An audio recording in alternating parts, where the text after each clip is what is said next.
আসসালামু আলাইকুম। আজকের রেসিপি হাফ বাটি গোবিন্দভোগ চাল দিয়ে কিভাবে সুস্বাদু নরম তুলতুলে চমচম তৈরি হয় চলো তোমাদের সাথে শেয়ার করি। কড়াইতে 1 চামচ ঘি দিলাম। হাফ বাটি চাল মুছে পরিষ্কার করে রেখেছিলাম। চাল কিন্তু ধুয়ে রাখিনি। ঘির মধ্যে চাল ঢেলে নাড়াচাড়া করব ততক্ষণ যতক্ষণ না চাল মুড়ির মতন সাদা হয়ে আসছে। তারপর খুব বেশি লাল লাল করে ভাজার দরকার নেই। মিক্সার জারের মধ্যে ঢেলে পাউডার বানিয়ে নেব। চাল কিন্তু খুব বেশি মিহি করে পাউডার বানাবার দরকার নেই, সুজির মতন দানা দানা থাকলেই চলবে।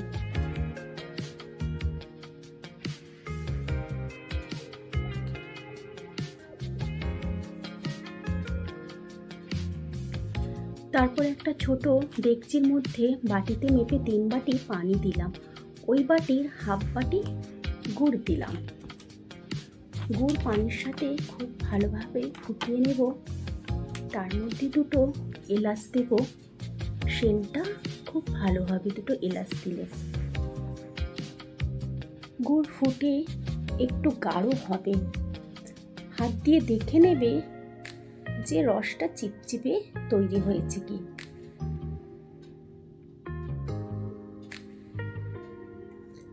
রসটা যখন খুব গাঢ় হয়ে যাবে তখন ডেকচি নামিয়ে নেবে।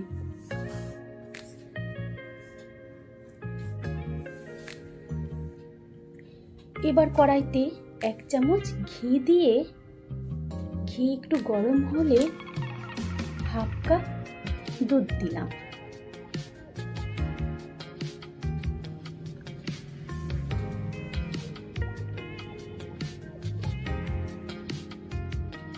দুধ আগে থেকে ফুটিয়ে রাখা ছিল। দুধ হালকা গরম হলে চাল গুঁড়ো একটু একটু করে ঢেলে নাড়াচাড়া করব। একসাথে সব চাল ঢেলে দেব না, তাহলে কিন্তু চালগুলো দলা পাকিয়ে যাবে। গ্যাসের ফ্লেম মিডিয়াম করে রেখেছি। অনবরত নাড়তে নাড়তে চাল দুধের মধ্যে ভালো করে মিশে খামিরের মতন হলে তারপর একটা প্লেটের মধ্যে নামিয়ে নেব।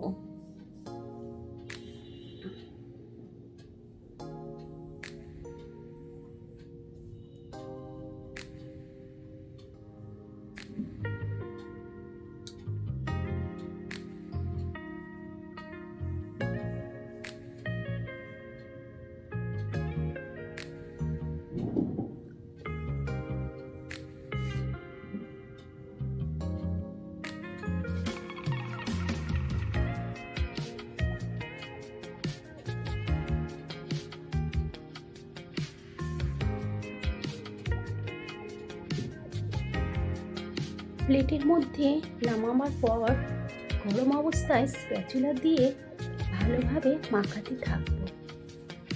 যেহেতু গরম অবস্থায় হাত দেওয়া যাবে না, আর গরম গরম মাখাতে হবে। তারপর ওর মধ্যে ছোট চামচে 2 চামচ বেকিং সোডা, 2 চামচ ময়দা, 2 চামচ গুঁড়ো দুধ দিয়ে ভালো করে মথে নেব। একটু ঠান্ডা হলে হাত দিয়ে খুব ভালোভাবে মথে নেব।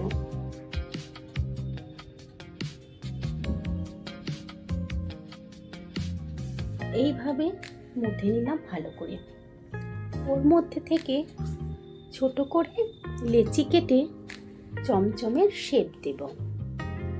হাতে যদি জড়িয়ে যায় একটু ঘি নিতে পারো, তাহলে আর জড়াবে না। শেপগুলো চাইলে তোমরা লম্বাও শেপ দিতে পারো, এইভাবেও শেপ দিতে পারো। আমি কিন্তু 2 রকমই বানিয়েছি।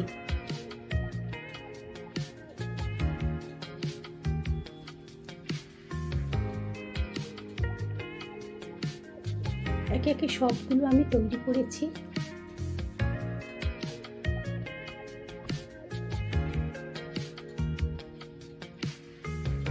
কড়াইতে তেল গরম হলে ওর মধ্যে আস্তে আস্তে চমচমগুলো দিয়ে দেব।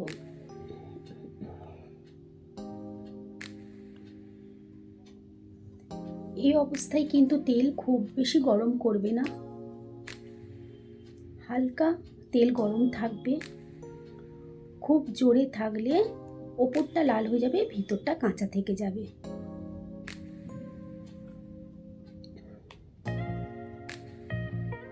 আস্তে আস্তে সবগুলো একইভাবে ভেজে তুলে নেব।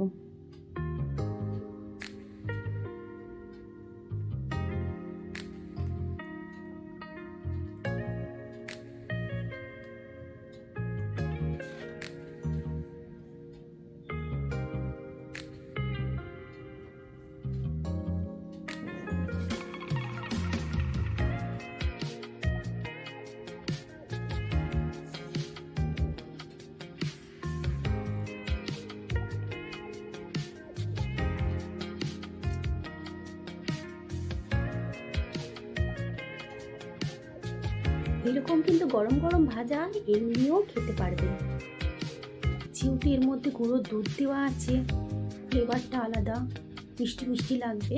তোমরা গরম গরম ভেজেও খেতে পারো।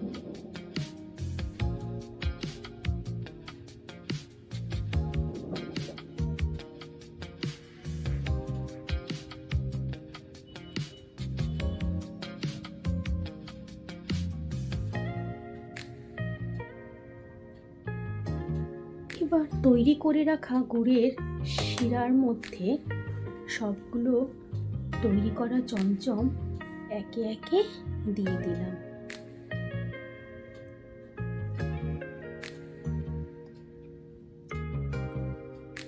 এই অবস্থায় খুব বেশি নাড়াচাড়া করার দরকার নেই, 5 মিনিট ভালো করে ফুটিয়ে নিলাম।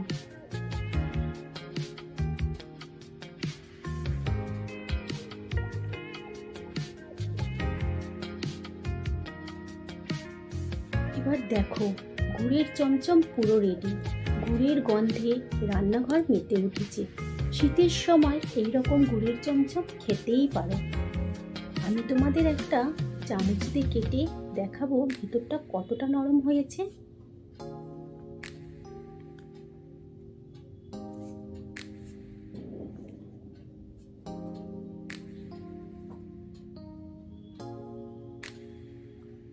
দেখতেই পাচ্ছ কতটা নরম হয়েছে।